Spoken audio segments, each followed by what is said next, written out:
Le flocon qui ne voulait pas patienter. Dans le grand atelier du ciel, là où le vent tisse la neige comme on tisserait un rêve, naquit un minuscule flocon.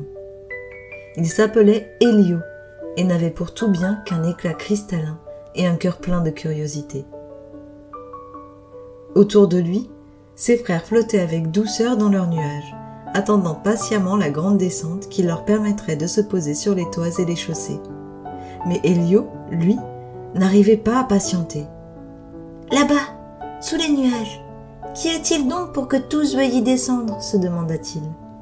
Sans attendre, Elio se détacha du nuage, il tournoya, voltigea et descendit tout seul au milieu de la grande nuit blanche.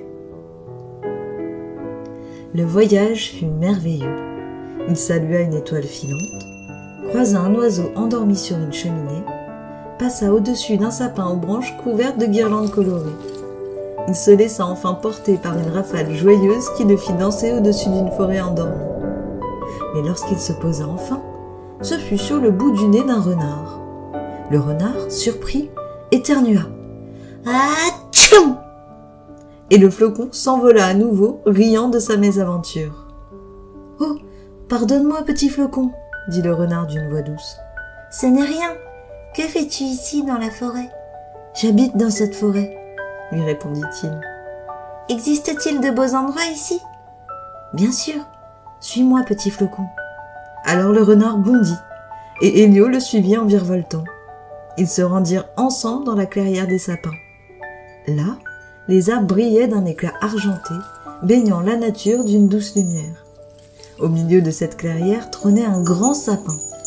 Les écureuils, les sangliers et même les hérissons venaient y déposer branches de houx, guirlandes de noisettes et tout autre trésor qu'ils possédaient pour faire de cet arbre le plus beau de la forêt. « Qu'est-ce donc ?» demanda Elio intrigué. « C'est la cérémonie de décoration de notre sapin de Noël. »« Que c'est beau !» murmura le flocon dans un souffle. Il se posa délicatement sur le museau de son ami et regarda émerveillé la valse des habitants de la forêt venant déposer les décorations sur les branches du sapin.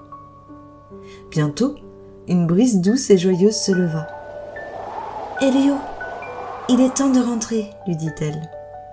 Le petit flocon s'éleva doucement, tourbillonna autour des oreilles du renard qui le salua en riant. « Promets-moi de revenir quand tombera la prochaine neige !»« Promis !» répondit le flocon.